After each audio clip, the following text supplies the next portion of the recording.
अस्सलाम वालेकुम। ASFE world TV के खसूसी प्रोग्राम में खुशामदीद। मैं हूँ आपका मेज़बान सुलेमान मुबशर।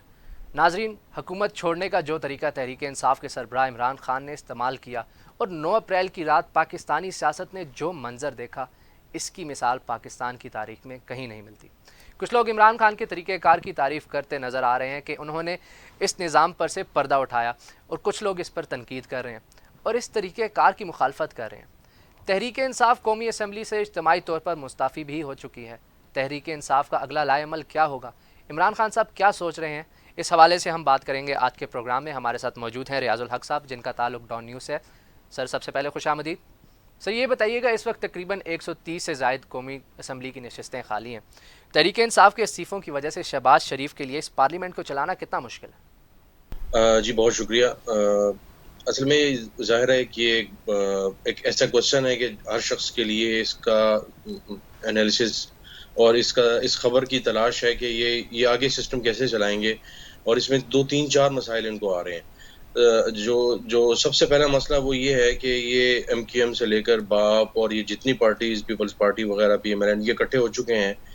तो अब इनके लिए हुकूमत को इकट्ठे होकर चलाना, यानी तकरीबन ये ऐसे ग्रुप्स हैं जो आपस में एक ज़माने में कुछ अर्से पहले तक एक-दूसरे के खिलाफ बड़े सख्त बयानात भी देते रहे, और बिल्कुल बड़ा ऐसे।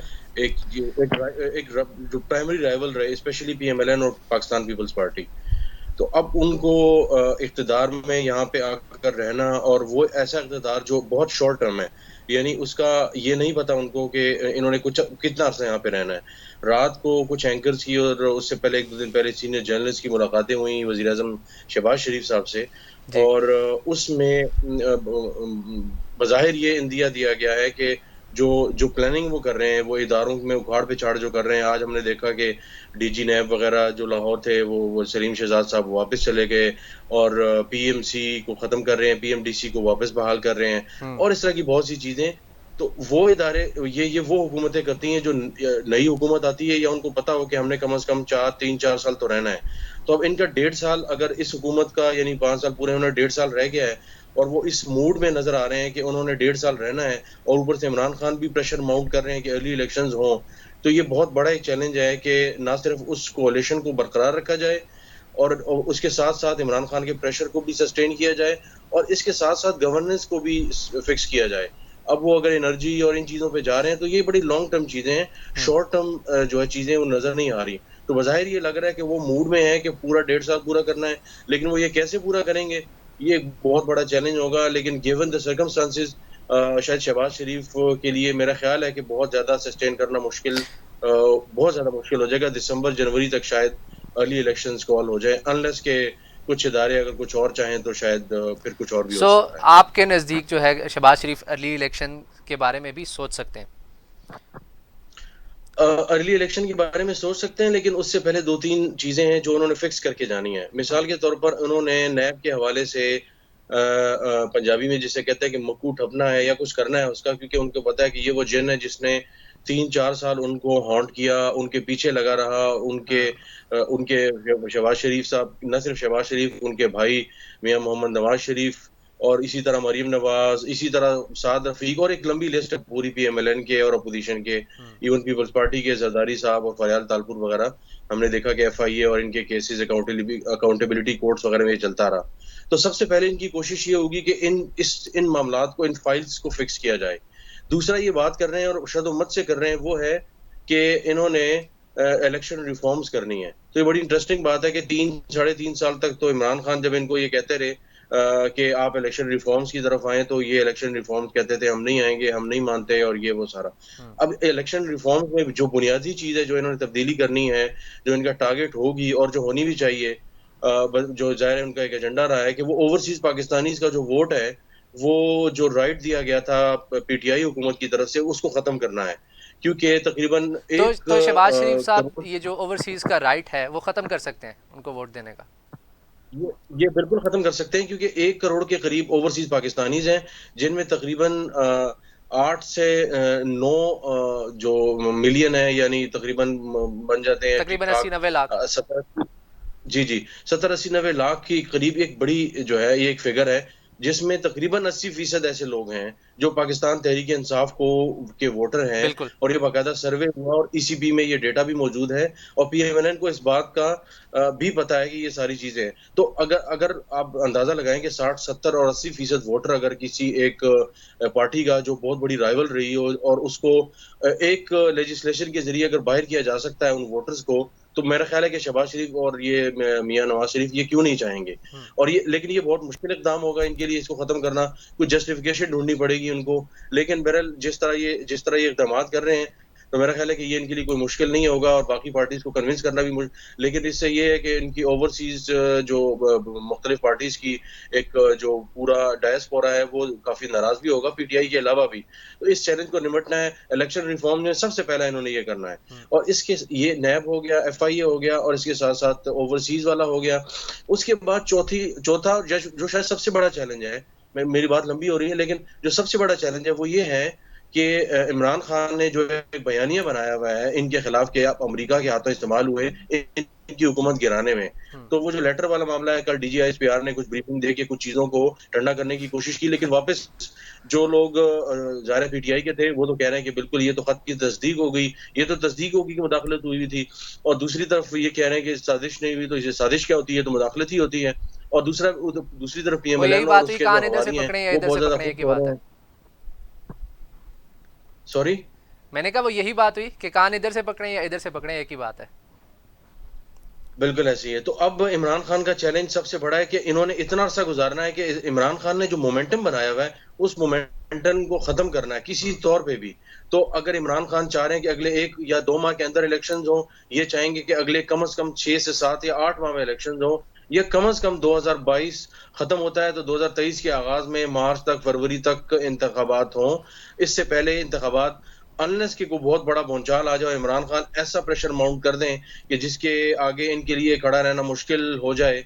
क्योंकि इमरान खान इन रैलीज के बाद अब शायद रमजान के करीब तक ये कोशिश करेंगे कि इस्लामाबाद की तरफ मार्च और कोई ऐसा कोई बड़ा जो किया जाए जिससे मजीद प्रेशर माउंट किया जाए। बिल्कुल। तो ये प्रेशर कितना ज्यादा हो कि जिसको ये सस्टेन कर पाएंगे या नहीं। अगर वो सस्टेन कर पाते हैं तो शायद ये आगे चलेंगे दिसंबर जनवरी तक, अगर नहीं तो मेरा ख्याल है कि जिस तरह इलेक्शन कमीशन ने कहा है कि वो अगस्त तक इंतखाबात करवा सकते हैं, तो शायद फिर अगस्त सितंबर में इंतखाबात करवाने पड़े। मेरे ख्याल से ये लेकिन अगेन यही इसमें एक और बेहतर बड़ा है मसला हमारे है मुल्क के लिए भी, पाकिस्तान के लिए भी ये बहुत ज़रूरी है। इलेक्शंस की बात हो रही है सर, मुझे ये बताएं कि अभी हमने जिस तरह बात की इलेक्शन रिफॉर्म की, तो जो आने वाली इलेक्शंस है उसमें क्या इलेक्ट्रॉनिक वोटिंग होगी या वही पुराना सिस्टम जो चल रहा है? इलेक्ट्रॉनिक वोटिंग की तो इन्होंने जाहिर है दूसरा बड़ा वही है, ओवरसीज के बाद इलेक्ट्रॉनिक वोटिंग वाले मामले को खत्म ये करना भी है। ख़त्म करेंगे। क्योंकि ईसीबी हाँ पूरी कोशिश करेंगे, क्योंकि और ये तकनीकी जो मामला है उसको उठाएंगे।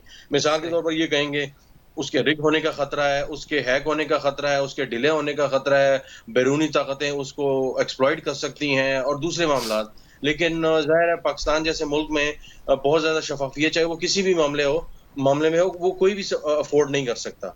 तो इसी तरह मेरा ख्याल है पीएमएलएन और ये बाकी पार्टीज बशमूल पीटीआई ये अफोर्ड नहीं कर सकते। वो कि पीटीआई का ये नारा है, लेकिन ये अफोर्ड करना बहुत मुश्किल होगा उनके लिए कि शफाफ इंतखाबात हों।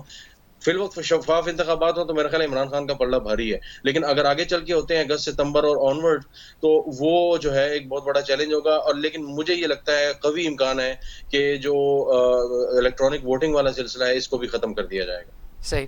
सर बात करते हैं जिस तरह अभी खान साहब ने और तरीके इंसाफ ने जिस तरह से जो तरीके कार यूज़ किया हुकूमत ख़त्म करने का, तो उनके जो सियासी मुखालफिन हैं उनका भी काफ़ी इस पर रद्द अमल आया। इसके बारे में आप क्या कहेंगे? बहरहाल ये एक लंबी डिबेट है और ये बड़ी कंट्रोवर्शियल डिबेट है जिसमें ज़ाहिर इदारे भी शामिल हैं। कि इमरान खान की बज़ाहिर ये लग रहा है कि पूरी कोशिश थी कि आखिर आखिर तक जाऊं और आखिर तक अगर मुझे किसी किस्म का कोई सहारा कहीं से मिल सके। और जो बीबीसी की खबर है, अगेन ये ज़ाहिर है एक बहुत बड़ा क्लेम कह लें, लेकिन मेरे कुछ ज़राए से जो मैंने 2-3 अहबाब से मुलाकातें पहले होती रहती थी और उनसे जब मेरा राब्ता हुआ यहाँ पे, तो उससे ये लगता है कि शायद वो खबर किसी हद तक या काफ़ी हद तक दुरुस्त है। सही। अब ज़ाहिर है हाँ, ज़ाहिर है इसकी वो इससे इनकार कर चुके हैं डीजीआईएसपीआर। लेकिन ऐसा कुछ था कि इमरान खान ने कोशिश की कि आखिरी वक्त तक कोशिश की जाए कि आमादा किया जाए इदारों को। अगर वो नहीं मानते तो फिर नई तैनाती की जाए। तो शायद उन्होंने नई तैनाती कर दी थी, लेकिन उस वक़्त तक शायद बहुत देर हो चुकी थी और इमरान खान के लिए रास्ता तंग हो चुका था।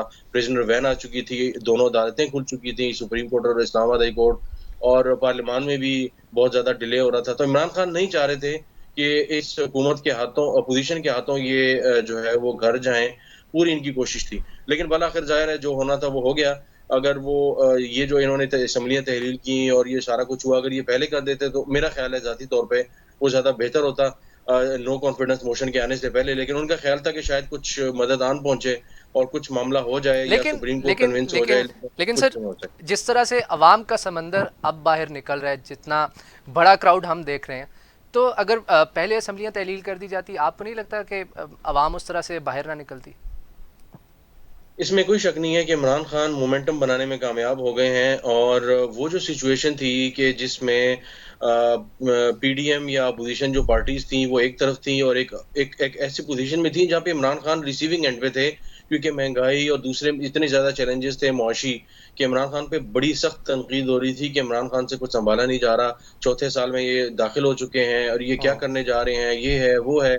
लेकिन अचानक ऐसा पलड़ा उल्टा हुआ कि इमरान खान उनने उनकी जगह ले ली और बड़े ज़ोरदार तरीके से ले ली, क्योंकि उनसे उस तरह की क्राउड पुलिंग और वो चीज़ें नहीं हो रही थी। तो ये इक़्तिदार में आ गए। अब आखिरी जितना अरसा है, ये साल अगर लगता है, मैक्सिमम ये 8 माह लगते हैं, तो जो भी चैलेंजेज़ होंगे, इसका ज़िम्मेदार जो है वो इमरान खान इनको ठहराएँगे और वो कहेंगे मैं तो ये करने जा रहा था, लेकिन मुझे आप लोगों ने ये करने नहीं दिया, तो अवाम को कहेंगे मुझे वोट दें ताकि आके मैं ये बाकी काम करूँ। सही। तो अपोज़िशन इतनी ज़्यादा मुश्किल में है कि उन्हें हर हाल में परफ़ॉर्म करना होगा, जो इक़्तिदार में इस वक़्त आ चुके हैं, और इमरान खान इस वक़्त पूरी ताकत में हैं।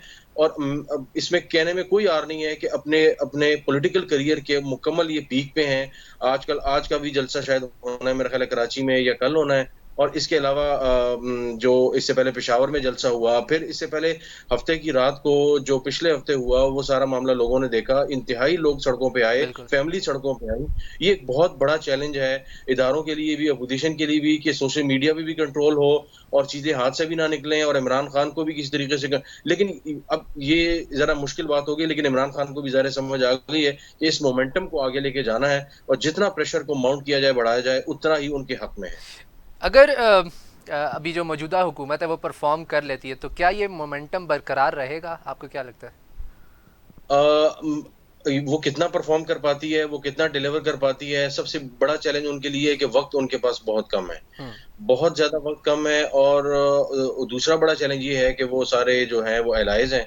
अब इसमें जो बाप ग्रुप है और इसमें जो एमक्यूएम है, उनके अपने डिमांड्स हैं, सारा कुछ। तो ये एक ऐसी चीज़ है कि जिसमें इनको डिलीवर भी करना है और इन्होंने इमरान खान के चैलेंज से भी निपटना है। अब ये कैसे कर पाते हैं, ये ज़ाहिर है ये एक बहुत बड़ा, जिसे कहते हैं अंग्रेज़ी में मिलियन डॉलर क्वेश्चन है, ये कैसे कर पाएँगे? अगर ये कर पाते हैं तो समहाउ मेरा ख़्याल है ये डेंट लगा पाएँगे इमरान खान पे, उसपे। लेकिन मेरा ख़्याल है ये चीज़ इमरान खान के ज़हन में भी होगी कि इनको ऐसा मफ़लूज किया जाए कि ये किसी तौर पे डिलीवर भी ना कर सकें। आपको क्या लगता है कि अभी ये जो इत्तेहाद बना हुआ है, इमरान खान साहब इस इत्तेहाद को तोड़ने की कोई कोशिश करेंगे?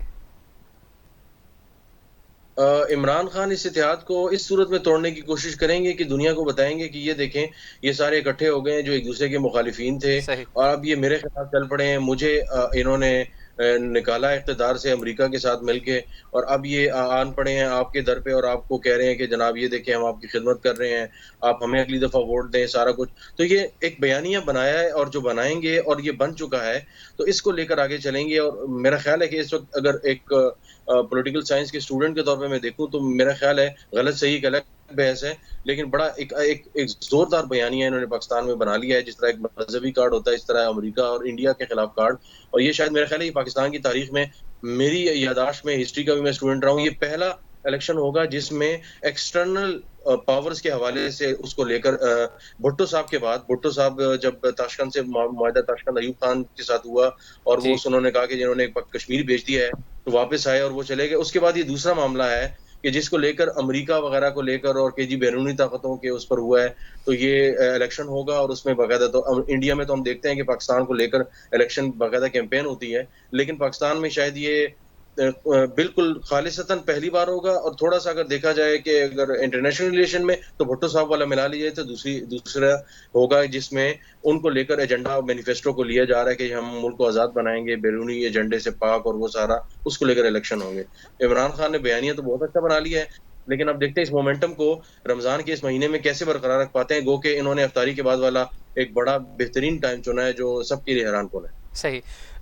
नवाज़ शरीफ साहब की वापसी की बात करते हैं कि जिस तरह से शहबाज शरीफ साहब ने कहा है कि उनको डिप्लोमेटिक पासपोर्ट देंगे, तो उनकी वापसी कब तक मुतवक्के है?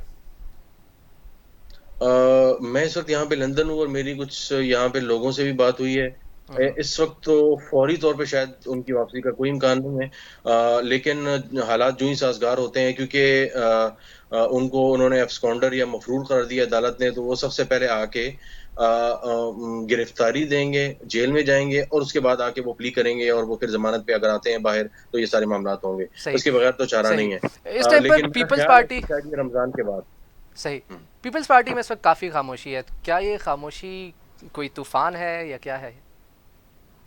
पीपल्स पार्टी भी ज़रदारी साहब पाकिस्तान की जो है सियासत के ज़ीरक जो है वो सियासतदान समझे जाते हैं। बिल्कुल। तो इस वक़्त उनकी ये कोशिश है कि सामने हम ना आएँ और सारा जो ये कुछ जो नज़र आए, वो आए कि पीएमएलएन और उसके जो बाकी इत्तेहादी हैं, वो उसके साथ हैं। पीपल्स पार्टी लो की रहना चाहती है। पीपल्स पार्टी चाहती है कि ऐसा कुछ हो कि हम नज़र आएँ कि हम इनके साथ हैं। लेकिन हम किसी डिसीजन मेकिंग में बड़ी में इन्वॉल्व ना हो, ताकि जब हम सिंध में, खास तौर पे सिंध में और दाएँ-बाएँ अगर पंजाब में अपने वोटर के पास जाते हैं, तो हम्म। हम उन्हें कहेंगे ये तो इन्होंने सारा कुछ किया था, हम तो नहीं थे। तो असल में ये है कि आप हमें वोट दें, ताकि हम आपको इन सब से जान छुड़ा के एक अच्छा इक़्तिदार दें, सही। एक अच्छी हुकूमत दें। सही। तो एक ये टेक्निकली जो है ना, ज़रदारी साहब इन चीज़ से बचना चाह रहे हैं कि अगर शहबाज़ शरीफ गवर्न कर रहे हैं, हम्म। तो टैगिंग जो है वो पीपल्स पार्टी पे ना हो। और ज़ाहिर है उसको अवॉइड करेंगे, और ये सबको पता है कि वो क्यों अवॉइड करेंगे, क्योंकि उन्होंने आगे इलेक्शन में जाना है। ज़रदारी साहब को ये जितना भी अरसा है, ये उसको बहुत ज़्यादा वो पुरुमीद नहीं है। सिर्फ़ और सिर्फ़ ये इन्होंने इमरान को हटा के तो ये कोशिश करेंगे, क्योंकि ज़ाहिर है इदारों के साथ भी इनकी एक अच्छी आजकल बनी हुई है, तो इदारों का मान भी रखा जाए और आगे सही। इलेक्शन की तैयारी, असल जो है वो हदफ है वो ज़रदारी साहब सही। का आने सर वाला सर इलेक्शन। वक्त हमारे पास बहुत कम है, बस मुझे मेरा आपसे आखिरी क्वेश्चन है कि ये पिछले कुछ दिनों में जो पाकिस्तानी अवाम ने पाकिस्तानी सियासत का एक घनौना चेहरा देखा है, आपके नज़दीक इसके पीछे इसका मास्टरमाइंड कौन है? बहुत मुख्तसर सा जवाब दीजिएगा। अ, अगेन ये इसमें इसमें कई किरदार हैं, जिसमें इदारे भी शामिल हैं, जिसमें हर किस्म के इदारे इसमें शामिल हैं। तो पाकिस्तान में मेरा ख़्याल है इसकी बदकिस्मती ये है कि पाकिस्तानी सियासत जो है वो उसूलों की सियासत कम है, और हमारे यहाँ मुनाफ़क़त की सियासत ज़्यादा है। मैं ऑनेस्टली कहूँगा, बतौर सहाफ़ी मैं इस तरह के कमेंट्स नहीं देता, लेकिन आपने इस तरह का सवाल पूछ लिया, तो मुनाफ़क़त हमारे यहाँ बहुत ज़्यादा है। बिल्कुल। अगर उसूलों की सियासत शुरू हो गई, तो शायद यहाँ पे कोई भी ना बचे। हम देख रहे हैं यहाँ पे ख़ानदानी और विरासती पार्टियाँ चल रही हैं, और एक पार्टी का कुछ पार्टियों में ऐसे हैं कि एक ही शख़्स पार्टी को लेकर चल रहा है, सारा कुछ हो रहा है, कुछ में विरासती पार्टी चल रही हैं। तो असल जमहूरियत तो हमारी मौजूद ही नहीं है पार्टियों के अंदर। जब तक असल जमहूरियत नहीं आती, तो ये मुनाफ़क़त वाला चेहरा आता रहेगा, और हर दफ़ा अवाम जो है वो धोखा खाते रहेंगे। कभी ठीक। कोई कार्ड होगा, कभी कोई कार्ड होगा। ठीक है तो सर। यही हमारी असल चेहरा है सियासत ठीक का। है sir, thank you so much, बहुत शुक्रिया। ये था हमारा आज का प्रोग्राम, उम्मीद करता हूँ आपको पसंद आया होगा। हम दुआ गो है कि जो भी हो इस मुल्क के लिए, जो भी हुक्मरान आए, इस मुल्क की बेहतरी हो। रमज़ानुल मुबारक का महीना है, दूसरा अशरा शुरू हो चुका है। अपने लिए दुआ करें, इस मुल्क के लिए दुआ करें। आपसे मुलाकात होगी अगले हफ्ते, इस उम्मीद के साथ कि आने वाली हर सुबह नहायत खुशगवार होगी। अपना बहुत सा ख्याल रखिएगा। अस्सलाम वालेकुम रहमतुल्लाह।